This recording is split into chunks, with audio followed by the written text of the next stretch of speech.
Welcome to another episode of Hey Mumma.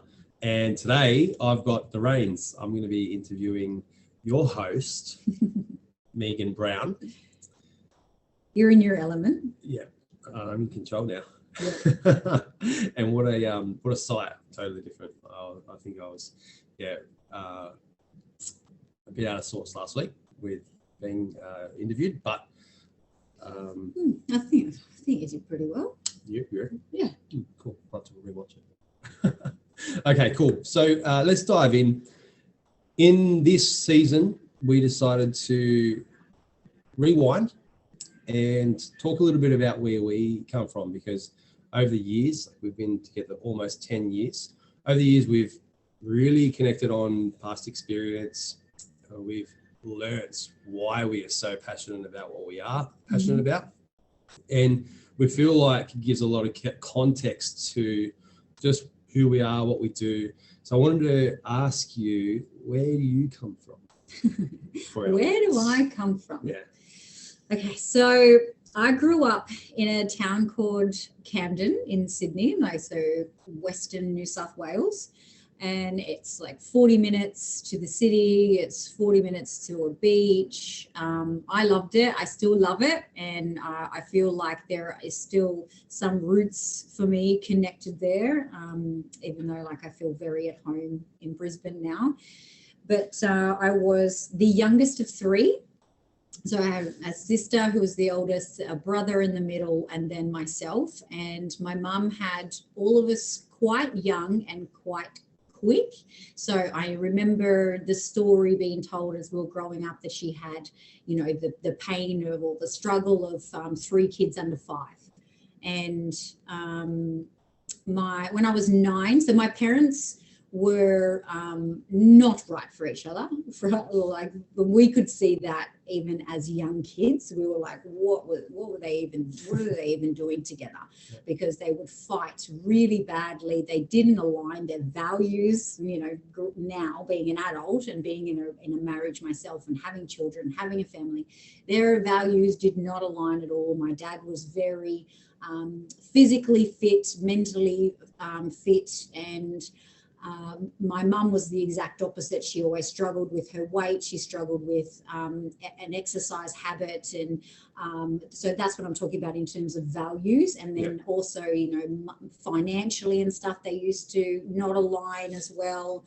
And the relationship started in a not great start either, my mum's parents didn't approve of dad and all that kind of thing. Yep. So that's they fought a lot. There was quite a lot of domestic violence in the way that they would yell and scream.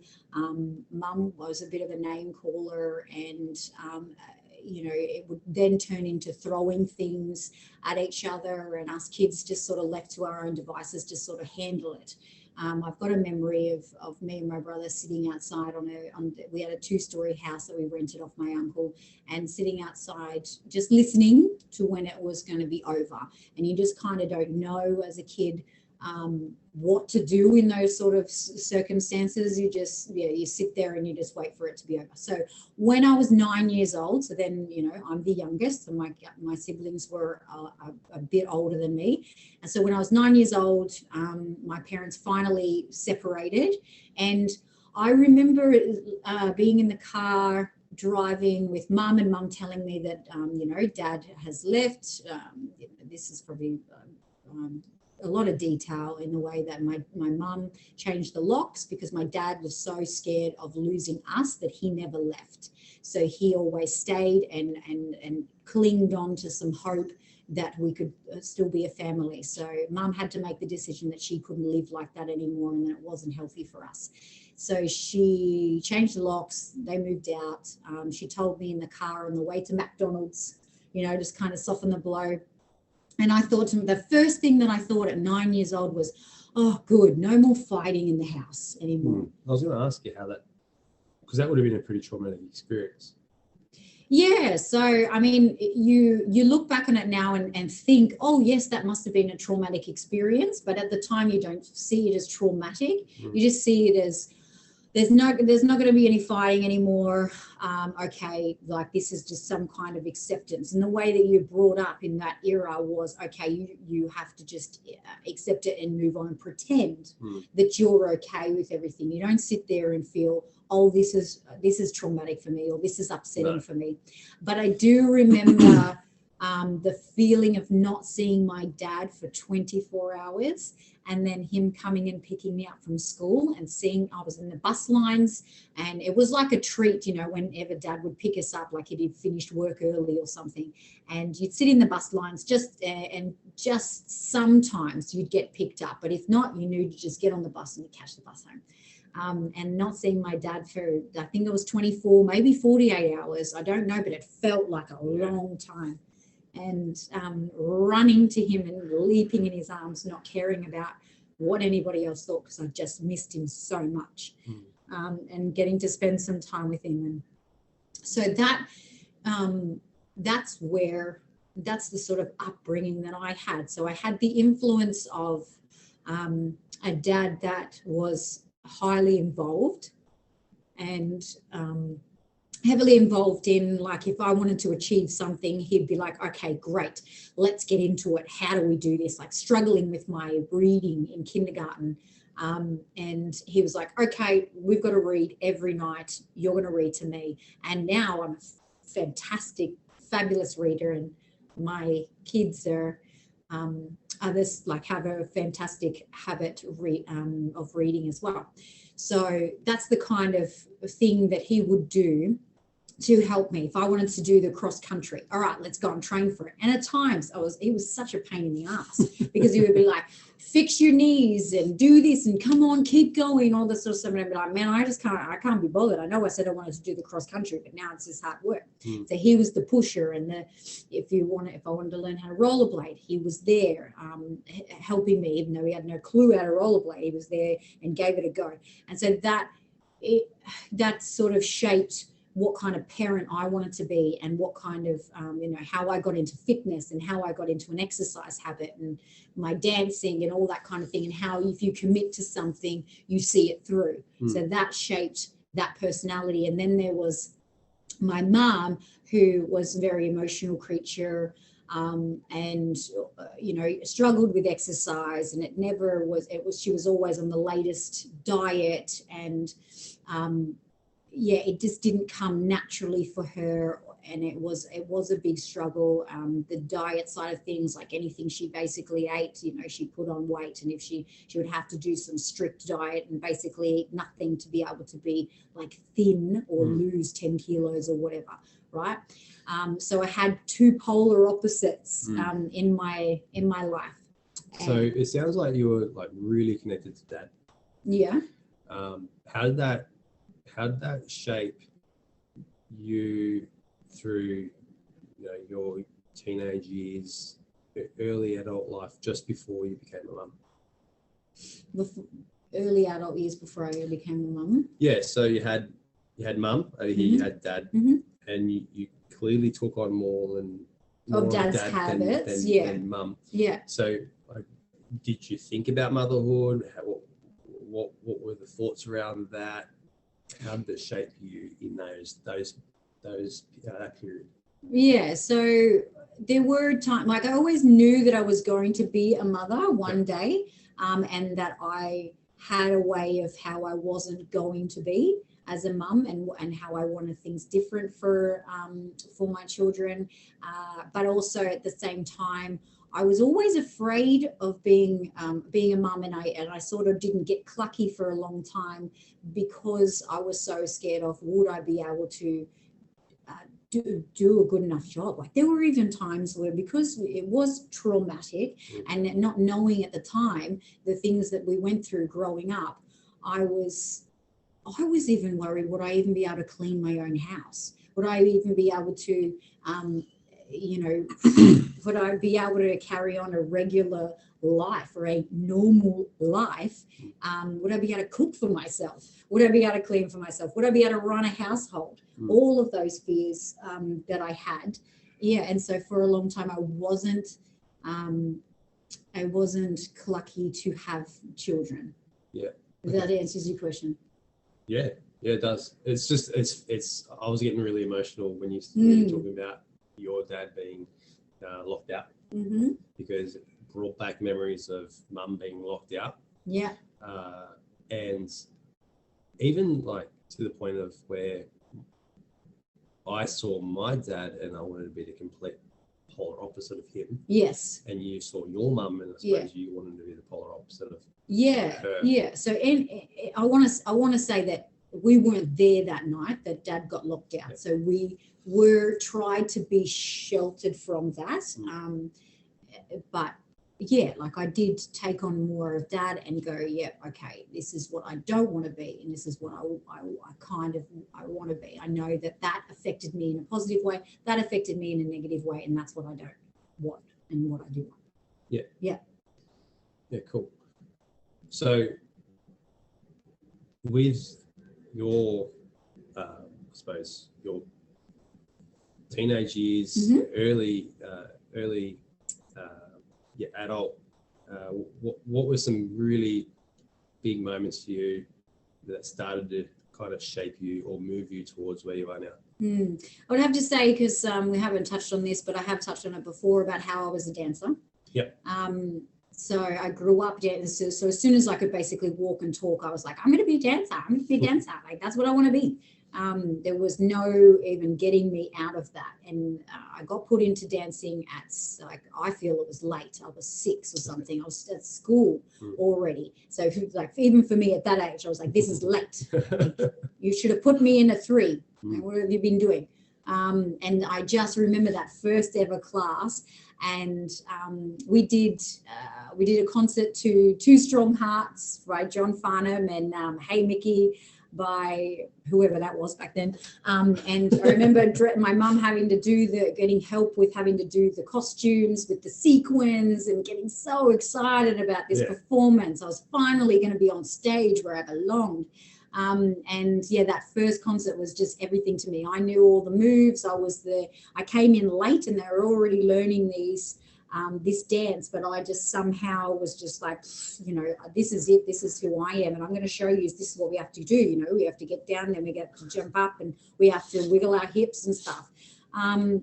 So from then on, I was very serious about my jazz ballet, and tap, and I got to do competitions. I got to do examinations, and I think that this is where you're trying to talk about with these. I'm not trying to steer the conversation. Yeah, well, I used to do examinations, and I think I thrived off, even though I didn't know at the time, because I had a lot of authority issues and a lot of discipline issues, like you don't tell me kind of thing. But at the same time, I loved going into dancing and getting that discipline, that structure, that working towards something and achieving it. And every week I would look forward to that. And I remember, because I was talking about this the other day with you, because Logie is now going to start to do ballet exams next year. And I'm so, so excited for her, because I know that she's just going to love it and thrive off it like I did. Yeah. And that special, like, even I think about it now, about the leotard, what color it was, and how we had to have a special badge if we did exams. You got to sew on a special badge, and that's what you were representing, the BAL, and you had to have specific tights with no holes in them, and the shoes had to be immaculate, no jewelry, your hair had to be immaculate, and all this preciseness that I just absolutely loved. And so then I did competitions, I did examinations, and I got to adolescence at like year 7, year 8, and in year 7, I hated primary school, absolutely hated it. So I suppose dancing was like the only thing that I really looked forward to.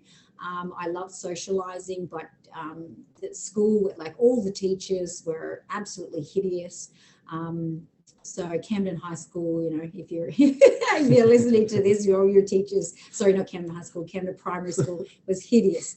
And then about year 5 and 6 were coming out of better years for me. I started to feel a little bit more confident in myself. I suppose I went through a lot of self-sabotaging and unworthiness, I guess, because I had so much pain from my at-home environment that I was bringing it to school. I couldn't concentrate.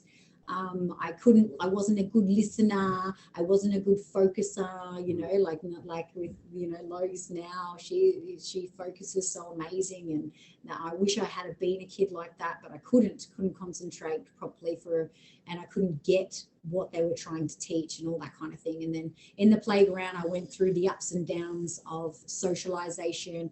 I loved having friends, but I would do these testing things where I would then self-sabotage our friendship. It was kind of like I was seeing whether I was considered, whether I mattered, whether I was the most important thing to them, because I needed to know that, but then I was always getting validation that I didn't matter. Right. So then year 5 and year 6 started to improve, and I started to become a little bit more confident in who I was. And I don't even know why. I don't know why I got to. How old were you in year 5 and year 6? So year 7, I turned. So at the end of year 6, I turned 12 in December. So then I would have been 12 when I was going into high school, turning 13. So I don't know, between 11 and 12, I started to get. By the end of year 5, I started to get more confident, and year 6 was a better year. And I started to form like these great friendship groups. And then when I went over to Camden High School, I just felt so confident in who I was, but not on the inside, not the inner child. That was still painful and I was still hurting. But on the outside, I had this massive persona of I'm loud, I'm little, I'm cute, I'm funny, I'm this. So, I attracted all the boys. They loved my personality. I attracted this big group of friends that came from other schools like Oaks and Oakdale and stuff. We all came together as a big, massive group. And I got this awesome social setting, right? So I was still continuing to do my dance. And I remember getting, you write letters to each other, like friends, boyfriends, all that kind of thing. And I remember getting a letter going, oh, you've got dancing tonight. You always have dancing. And I started to notice that I wasn't getting the social hit. Like I was missing out on things. I was missing out on parties. I was missing out on sleepovers and stuff because I was always at dance, training hard. And I started to lose it. I started to lose the passion for dancing, or couldn't be. It's not that I didn't have the passion. I couldn't be bothered being there because I wanted to be so orientated with my peers. And I'm reading that book right now, and it makes so much sense. Yeah, well, as you kind of saying this, like I can see that you were the youngest. You would have felt so out of control whilst all of that was happening in the home. And then you're telling me that you started to get more confident after that whole breakup. And, so it was like 2 years after, right? Like 2 or 3 years. Things must have settled down in the home. Like mum must have been right in a way that it would have been better off in the long run had that split happened. Would you agree? Yeah, my mum was very stressed out. So I think I did kind of like a disassociation from the home. Yeah. So when that's what, I spent a lot of times, and it was very turmoil, my dad living with being a boarder for a while until he got his own house, living with other people from work and stuff like that. We'd go over and visit. And I didn't care because I just wanted to spend time with my dad. Yeah.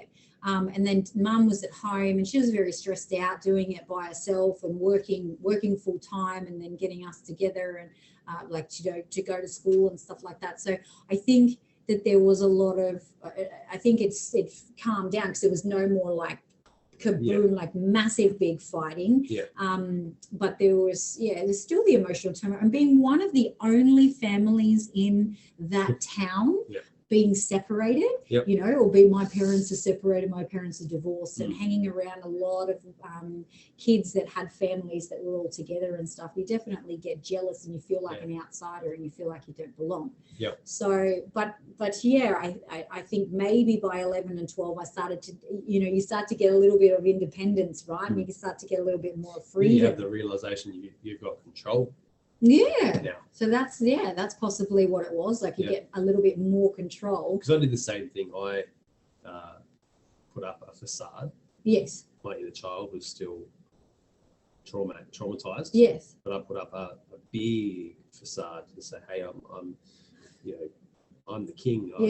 I'm loud, I'm proud, and yeah, definitely. So I suppose and for a few years there in primary school, I felt like shit. Like I felt like I was unworthy, and I was the outsider, and I was ugly, and I definitely went through an ugly ducklings syndrome. Like when I was during primary school, I had the ugly duckling. I felt, and I got teased a lot about freckles, the color of my hair, how I was pale, all that kind of thing, and it happened in the home as well. So it wasn't as if like I would come home and get a rest from that. Like it was solidifying and validating at home about my looks. So then I'd go to school and cop it as well. So it's like, okay, it must be true. And then something happened within the 11 or 12 where I started to feel a little bit more good looking and a little bit more. And then in year 7, like somehow I was very, I still felt ugly, but on the outside, everyone thought that I was really pretty and funny and attractive and, had this massive personality. We went, so then that's how I got to put on that facade, even though I was hurting, and I had the socialite, and then I started to go off the rails a little bit in terms of the dancing. And I started to not want to go anymore and not compete, because the competing training was on a Friday night. And so I'd have to, sometimes I'd drag some friends, which I don't want to say drag, because some of them didn't mind. Like they'd come home with me after school and I'd say, right, I got to dance for a couple of hours, so you get to sit there and watch. Then I remember, I've got to visualize one of my friends sitting in the classroom watching me dance for a couple of hours because I had to train. And then I'd have to start doing, and then I'd do competitions on Saturday or Sunday in Wollongong. And boys started coming into play, and I want to hang out, I wanted to go out to the Oaks and the properties and all that kind of thing and just be free. So I ended up quitting dancing, and when I told my mum and my dad, I suppose because it was very expensive and I always used to hear how expensive it was, they were just like, okay, if that's what you feel like doing, then that's what you can do. Like, great, we're going to save some money on the bills. I quit dancing, and I think it was might have been in year 8 or something. And then you kind of get lost and you have no purpose anymore. Well, your purpose becomes your peers. So my purpose was all around my peers and my social group, but it wasn't the greatest of purpose, because we would go to parties and we would, like there's marijuana, there's alcohol, there's, our parents are, I had a best friend that her parents was sort of like off doing her own thing. Then her parents split up later. And so, the parents weren't home, so you get into the alcohol or, like people would introduce you to, smoking bongs, all that kind of thing. And the purpose was not very helpful for a teenager that was already feeling lost and insecure and all of that kind of stuff. You got validation. Got validation from my peers. And then drinking, what do you do to drink? Like, what do you do? Why do you drink? You drink to forget and to feel better. So even at a young age, you do stuff like that to be, and laugh and have fun, forget, and feel like your life is okay for that sort of moment. Cool. So you've switched now. You're not disciplined and training for dancing. Anything. You've lost some purpose. Where'd that take you? Down that path of like partying, doing the likes of drinking and smoking marijuana. Not that I did that much, because it made me incredibly paranoid. So I was like, I don't like this, the way that it makes me feel or anything. But you're still around that stuff. And, how long will that last? Until year 8, the end of year 8, I think. So for some reason, so I went through a few boyfriends and stuff like that and did some self-sabotaging on that as well.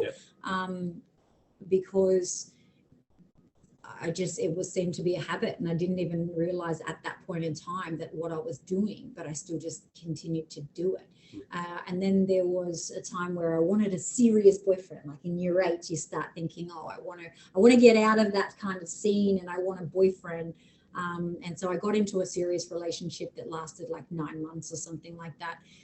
So that's where that took me. In year 9. Yeah. Year 8, year 9. Yeah. Yeah. So year 10, year 11, year 12. So, it seems like a really small window. You said you started, like you quit dancing around year 8. Oh yeah, so I was diving in and out of it. So even though I quit, if there was opportunities to do a casual class here and there, and I mean, of course, the timeline's going to be a bit vague because it's so long ago. Yeah, but you were drinking, taking drugs, going to parties. Yeah, till the end of year. And then I wanted to stay. Yeah, I think so. No. No. I go in and out of these things pretty quickly. Yeah. So I got into a serious relationship. Is that right? Year, like about halfway through year 8, and then 9 months, whatever that was. Okay. So what are you? Are you 15 in year 9? Something like that. Yeah. So if I was 16 in year 10. So 13 in year 8, 14 in year 9. What? Really? So 15 at the end of year 8, you turn 15, or year 9, you turn 15. Maybe it's year 9, you turn 15. I turned 15 at the end of year. So maybe it was year 9 that was the boyfriend. Yeah. Yeah, and then another boy. So you know what? Year 10 was such. So then I had that serious relationship, and I ended up getting bored, and I was like, I need to be free again, and I'm missing out on all this partying and all this peer orientation and stuff. So I ended that, and I went down another little path of getting, out there with my friends and partying and doing all the typical teenager stuff. And then I, at 16, I had a quite abusive boyfriend. Okay. And, like when he would get drunk, he would say like horrible things about me. And he would call me these disgusting words, and I would sit there and cop it. And by the way, this dude was so ugly. and like ugly, and I mean ugly on the outside and then ugly on the inside. And that's what, the thing is, if someone's ugly on the outside but they've got a beautiful soul and a beautiful person, you can kind of look over that. Yeah. But he's just a horrible person that I got involved with, because obviously I was lost. Okay. Obviously I was lost again, and I was just proving those validations of I'm not good enough, I don't matter, I'm not considered. Yeah. So you keep saying I'm not considered. Yeah. So you feel like you weren't considered. And that's just a new word. That's a new buzzword that I'm just finding out about myself right now. Yeah. Like that's what the self-sabotaging is about. That's what I'm not good enough. Yeah. Because I know the parenting stuff that we read really dives into how kids need to feel significant. Belonging and significance. Yeah. So do you feel like you didn't feel like you belonged or didn't feel significant through those early years? And that's what shapes moving forward. Definitely, because you think about parents fighting and yelling and screaming and not considering what's happening to the children at that time. So, and that happening again and again and again, and they're more raveled up in what their problems are. And I think it's just the belief that comes over you, not that they deliberately did that, but it's just the scenario and the environment that was. We've had blinder fights, by the way, so we're not standing here or sitting here on our pedestal. Definitely not, because we're sitting here acknowledging, like I can see it in your eyes, and I can see it, like I can feel it in me. You start to think about those times. We did fight. Are we considering it? We're getting better at actually saying to them, hey guys, we're having a fight right now. We're angry at each other. It's okay. We'll get through it, but we're just having that moment right now. And I'm talking right now. We're not perfect, because this is only just happening. But yes, So yeah, I think, and like I said, not on purpose if the parents do it. No. But it just happens, and you get that self-belief, and so you go through life looking at all the ways that you're being shown you're not being considered and you don't matter. And then also, like I talk about the self-sabotage, I've done things like tests, throwing tests out there validation. To see if I matter, if I'm worth it, am I the most important thing? And I've been considered high maintenance before. I've been considered high maintenance by friends, by boyfriends, all that kind of thing, because of those actions and behaviors that you don't even realize you're consciously doing. So the 16-year-old like abusive boyfriend, it took me a long time. I had people even say to me, what are you doing with him? Like, he was a footballer, right? So I was like, I want to be with a footballer. But horrible person, and I was just sort of putting up with it because I didn't have I was just a bit of a shell of a person at 16. I'd lost, I don't know why, but at 16 I was a terrible age for me because I wasn't having fun.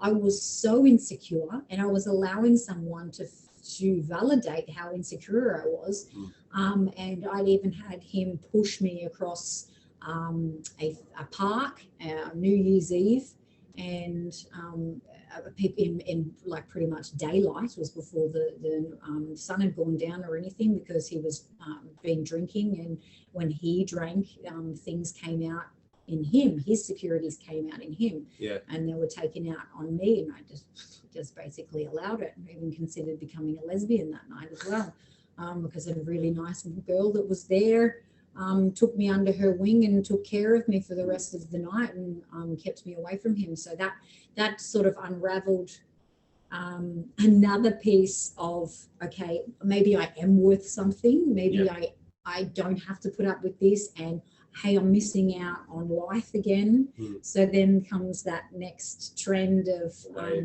wave of, I'm getting out of here and I'm getting delving into the party scene. I'm delving into the validation scene of I'm worth it. I'm awesome. I've got a great personality. I'm beautiful. I'm attractive. I'm this, I'm that. And I started going to underage rave parties with friends, having fun, having the best. Like 17 was probably like a fantastic age for me, 17, 18.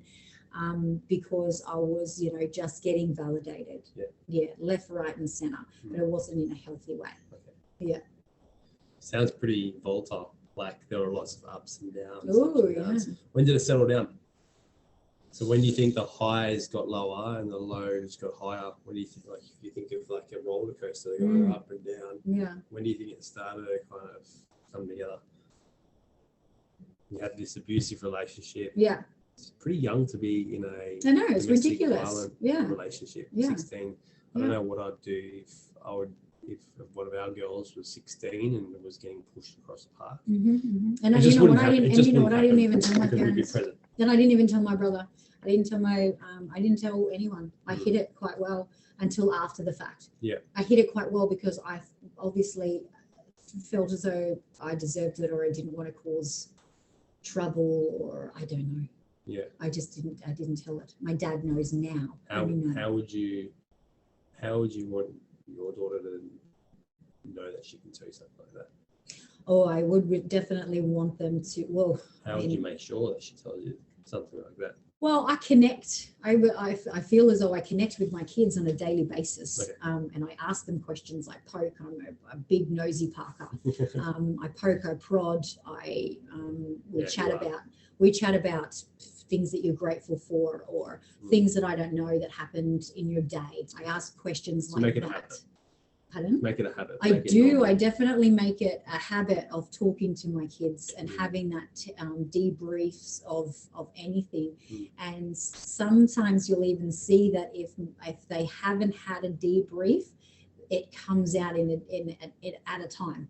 Like if they haven't had that chance to have a debrief with mum, it just ends up blurting out away on the way to the shower, or Yeah. and you'll even joke like, oh, they do anything to avoid doing the shower, or doing what needs to be done. Yeah. But it's actually them like verbalizing what they haven't been able to get out. Yep. And I'm noticing it more and more with Logs now. Miri's, because I've created that habit with Miri first, and then Logs second, and Logs has picked up on it and seen it, that then she now, I don't even have to ask her what 3 things that I know about your day.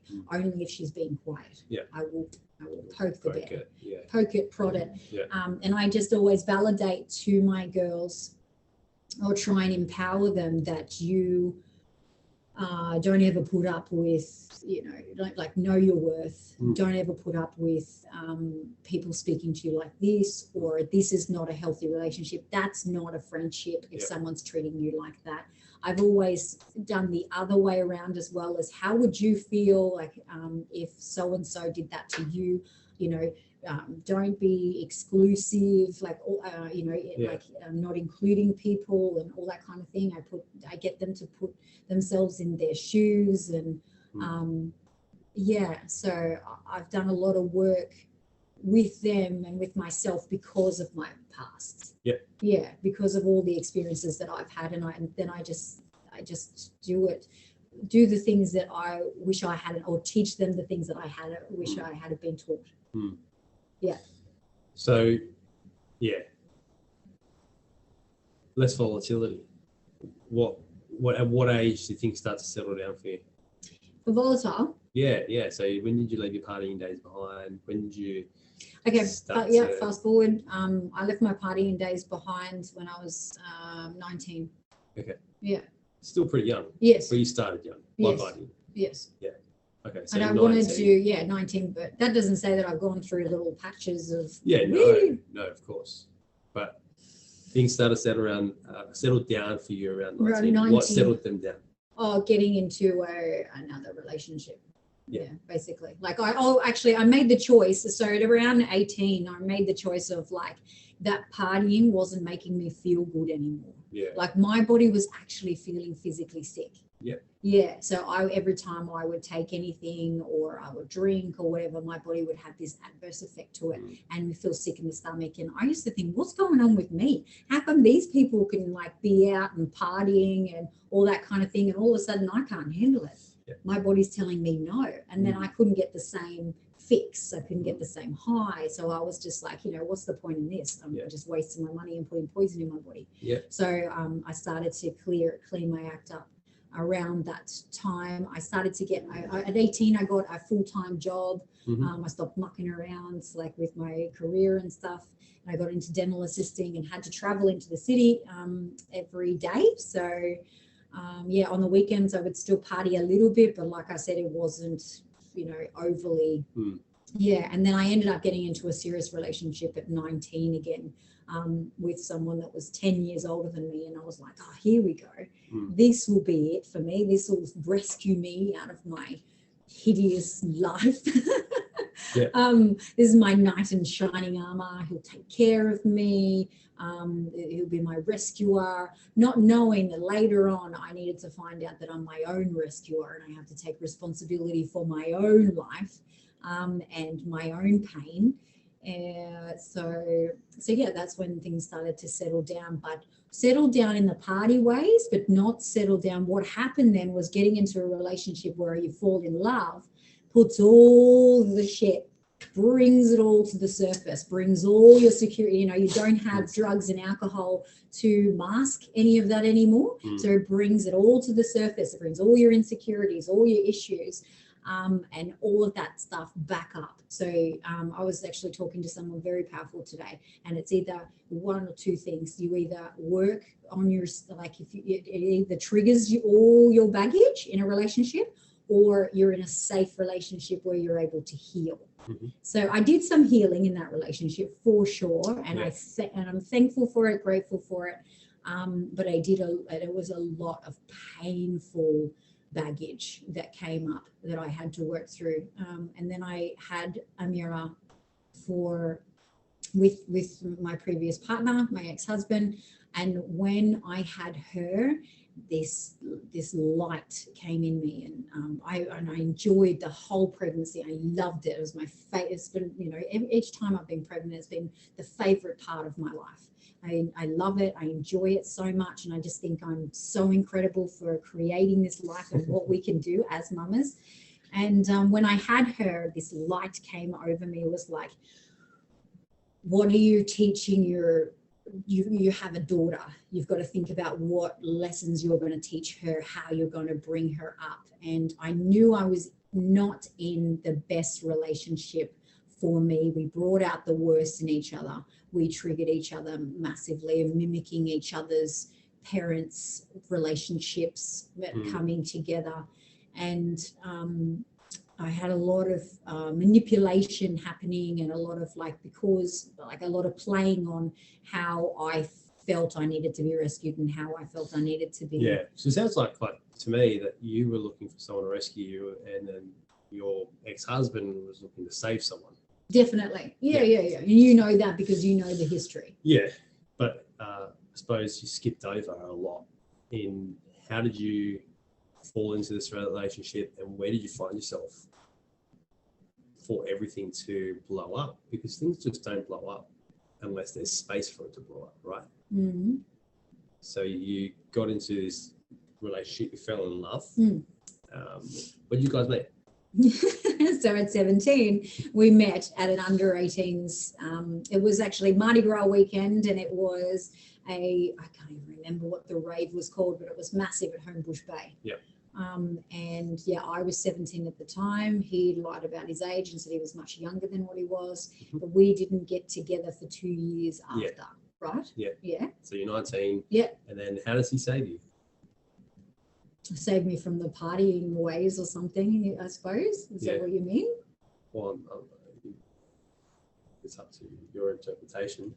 But what did he save you from? Like, you're in Sydney.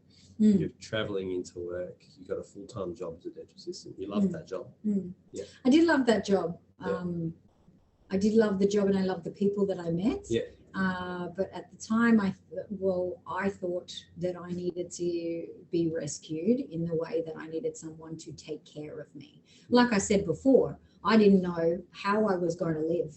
I didn't know how I was going to turn out after this experience of my upbringing. And me and my sister even talked about it before. I'm surprised we can even cope. We can even look after ourselves, and we can function. I think it was the word that I used. Here we are functioning. Can you believe this?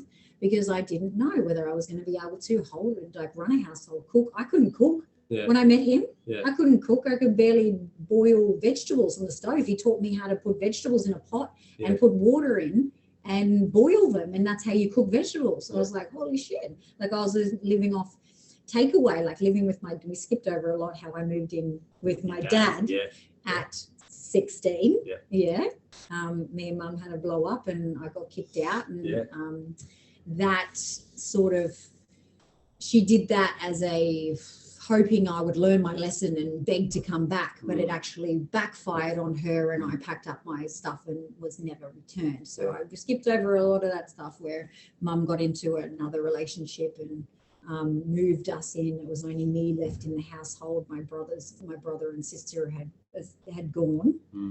So it was just me left, and I was young, so I had no choice but to move into this person's house.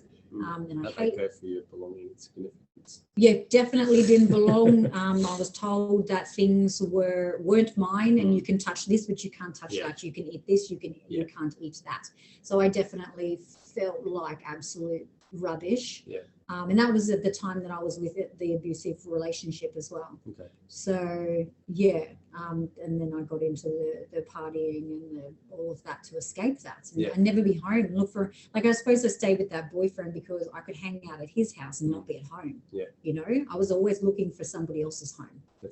Attachment to something else that made me feel safe and loved and belonged and connected. I was always looking for that escape. So I was I would look for and hang out at other people's houses because I didn't feel at home. It's taken me to this day, this 36 years old, to actually feel at home. Yes, I've never felt at home. I feel at home with you though. That's the next story. So you're 19. We didn't meet in Sydney. Where did you go? Oh, I went to Dubbo. Yeah. So I went to Dubbo at 19. Yes. I flew down. Yeah. I flew down because he asked me to come and visit him, and I was like, yeah, like this could be it. Like this could be my knight in shining armor, and this is my rescuer. This is my escape from my hellhole in my head, and feel home. Yeah, finally feel home and feel loved and safe and connected. So I went down there instantly. We fell in love. Spent the weekend together. I flew back, and then it was a 9-month process of how do we get me down there. So I do have the memory of the terms and conditions in our relationship of this cannot, like, so after the fact of going down there, falling in love, I can't fly back, and he says to me, the only way that we can be together is if you move down here. I can't move up there. So if you can't move down here, that's it. Like, we're done. Yeah. So 19 years old, 29-year-old, heavily in love, thinking that this is it for me. This is the love story. And I was like, yeah, I'll move down there. Like, no worries. So let's just like spend this whole 9 months of fast tracking my traineeship, my independence, my freedom, my first time independence and feeling confident in a job. Fast track the traineeship. They were very supportive and said, yeah, okay, if you want to move, we'll fast track it and we'll help you get your certification. So I did all that. 9 months later, I packed up all my stuff in a car and left my dad that I was living with, and moved down to Dubbo. And God, like, I'll start crying here and now, looking in the rear-vision mirror of my dad on the driveway, watching us drive away. So yeah, I did that. I packed up and left all my friends, and you know what family I had. And I developed such a beautiful, strong bond to all these amazing people in Sydney as well. I packed up and moved away from all of that, and started fresh in Dubbo with not knowing anyone but him and his family. Yeah. And that sucked. Yeah. That sucked big time. I was treated like an outsider. I was not liked. So that just took liked by his family? No, well, I mean, I felt not good enough for his family because I thought that this was the perfect family. Yeah. You know, they were all together. There were 6 kids. So that was you carrying stuff into that. Yeah, definitely. When I met them, the first time I met them, I walked out going, wow, your family is so beautiful. And then I felt like rubbish. Yeah. So I carried all of that. People didn't like me, but maybe that was because I displayed, attracted not to like me. Went from a beautiful surgery, Australian health management, to a little 2 or 3 surgery dentist place there that did not have structure and did not have drive and all everything that I thrived off. That's why I enjoyed being a dental assistant in the city. Yeah, same as the dancing, right? Yeah. So went there, and I had already, these girls did not like me already before they even met me, because the lady that interviewed me hired me on the spot in Sydney and rang them up and said, no more interviews, we've found someone, she's moving from Sydney. So they already didn't like that.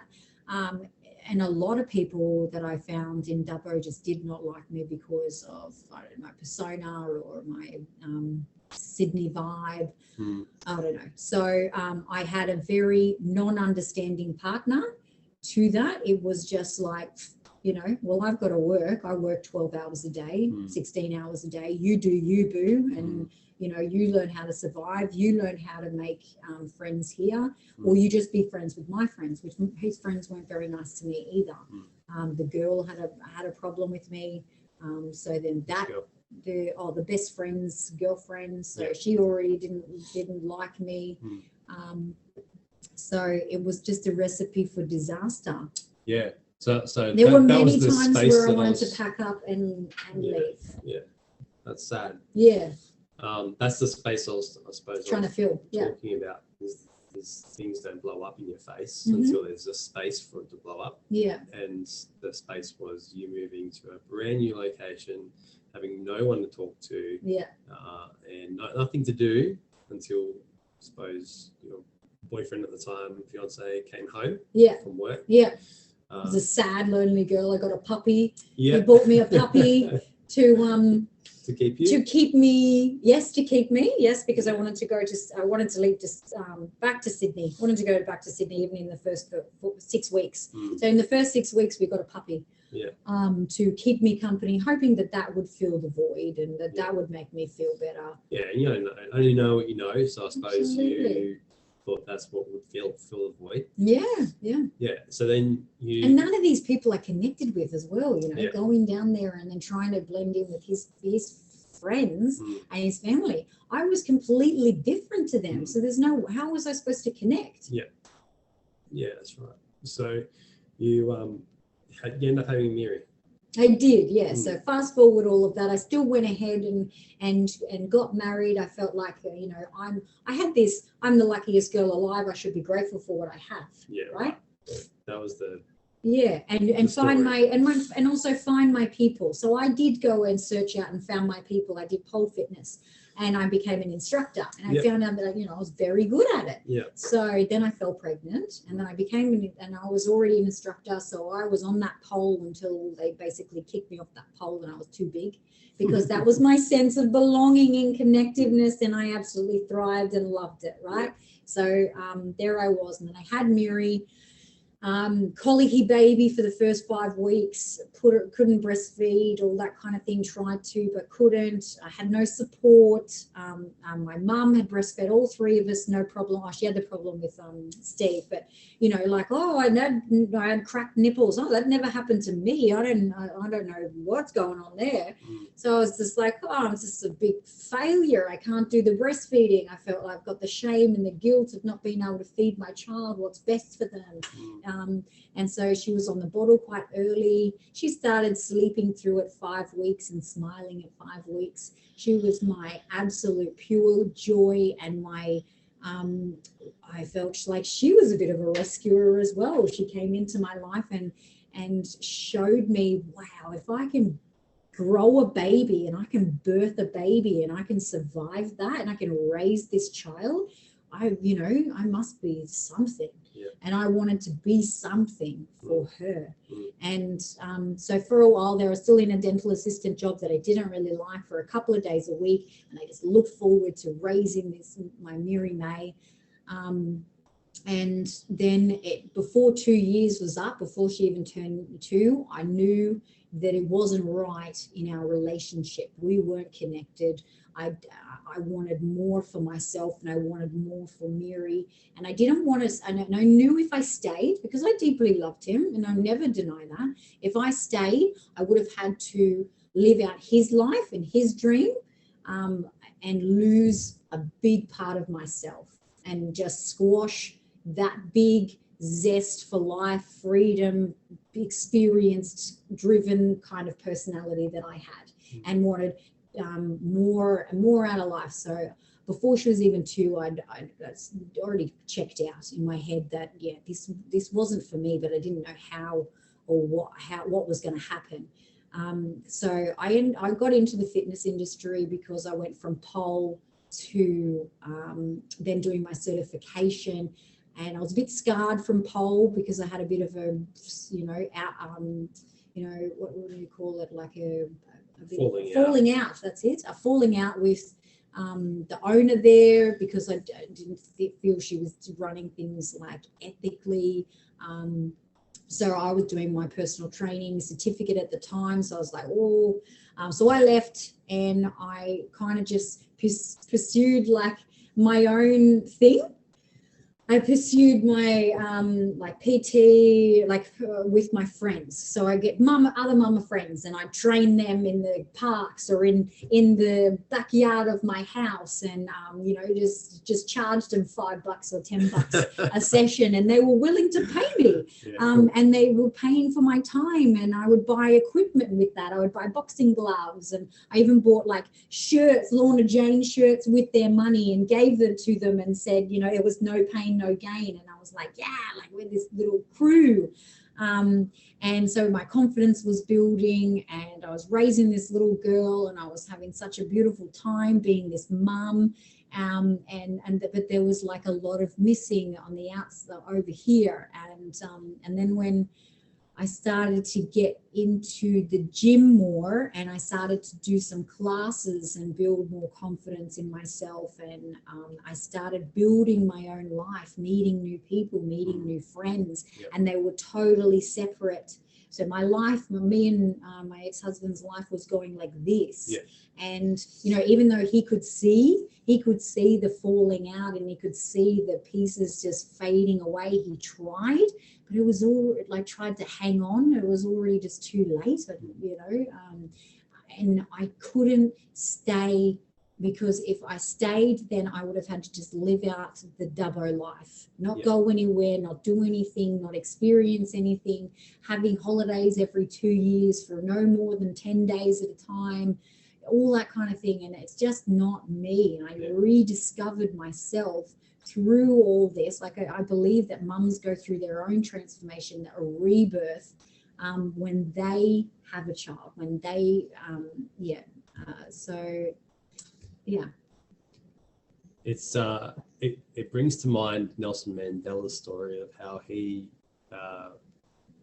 was in apartheid in South Africa, and then he was jailed, and then it was only in jail did he find himself, and he actually came out and became the president of a country that would otherwise have never had a black man as a president. And it sounds like Dubbo was the perfect isolation for you to turn into the woman that you were always meant to be. And the catalyst for that was having Miri. So she was definitely someone who taught you huge life lessons.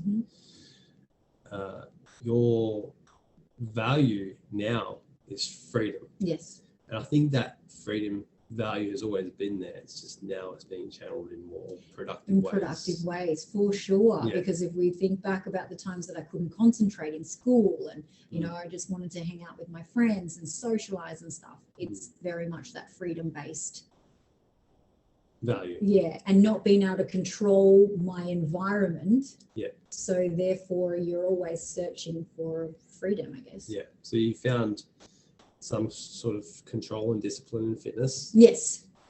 And dancing. Yeah. And in dancing, and in being a dental nurse, and in pole as well, and then the freedom that comes from the structure of having control and discipline is the way you're sort of channeling that freedom now. What makes you? Because I think a lot of the listeners will want to know, you know, what makes you so growth orientated as a mum. I mean, you worry about how you're communicating with your kids. You clearly take care of yourself. You've got all of this stuff that you're kind of keeping up in the air. It looks like a perfect juggling act, but it's not. Like, definitely not. Sometimes one thing has to prioritize the other. So what keeps you going then? What keeps you going? What keeps you from throwing your hands up in the air and saying, it's too hard to keep up all the balls? So it's that inner drive from that inner child, I think, from way back when I didn't have that control over my life. And I always thought, when I get that chance to run the show, I want to make it better. I don't want my kids to go through, and this is what we're talking about as well, I don't want my kids to go through the same struggles and pain that I went through. So I'm always looking for, how can I make things better? How can I make their experience better? And I know that looking after myself, like things that I can control, right? So then we get the freedom, what you're talking about before, is I can control my environment. So I can control that there is good food readily available for me and the kids. And I know that when that is controlled, we thrive because it makes us feel better. I have the energy, I have the capacity. And then I know with the discipline, with the exercise, is that too gives me the energy, it gives me the drive, it gives me my me time, it gives me looking and feeling and functioning well. right? So then I can be the best I can be for them. And then that's where I have the patience and the capacity to go, how was your day? What 3 things are you grateful for? What 3 things do I don't know? What, tell me something I don't know about your day. If I didn't do all of that, and I didn't do these self-development books, I didn't read every night. So then that way, so the reading every night is educating me on how I can be a better mom, or how I can be a better person, wife, everything, every day. Then that also makes me sleep as well, because I'm reading this stuff, I'm educating myself, but it's also telling my body to wind down at night to be able to get better sleep. Because of the chronic fatigue story, you know that I forgot how to sleep. So I need to rest, right? I need to rest. So then I wake up and I'm good to go. I'm able to prep the good lunches. I'm able to make a good breakfast. I'm able to socialize and talk and connect with my kids before they walk out the door. So with you, the question was, what makes you do that? Well, what keeps you going? What keeps me going is all of that. I see the benefits. I see the reward. I get the reward every day of feeling better, feeling good. I see the reward of the connection that I have with my kids. Here's a win. Yesterday, Amira was FaceTiming a friend, and me and Mary were talking at the same time about what shoes she's going to wear with her Halloween outfit. And Mira's like, oh, yeah, I'm going to wear them. And her friend goes, I love the relationship you have with your mum. And so that's what keeps me going. Yeah. So it's all aspiration driven. Yeah. Like, and I want, at the end of the day, when I'm a grandma or when I'm older and my kids are older, they can turn around and share positive stories. Say, our life wasn't perfect. Yes, we didn't have everything, and mum said no to a lot, but we had love. We had love, we had safety, we had security. I could come home and say, Mum, I did something wrong, or Mum, I need you. And you know, I had that stability. Yeah. It's beautiful. That's where I'm meaning it. Thanks for listening. We will catch you on the next episode of how us two came to be. The love story. The love story. Yeah. Bye. Bye. Thanks for listening to another episode of Hey Mumma. You can find all the relevant links, including socials, in the description section of this podcast. If you want to find out more information about how I can help you build your best body after babies, then visit my website, www.thefitmummethod.com, for more info. Lastly, before you leave here today, if you've enjoyed listening, then please subscribe and share so you can help me to reach out to those mamas that also need to listen too.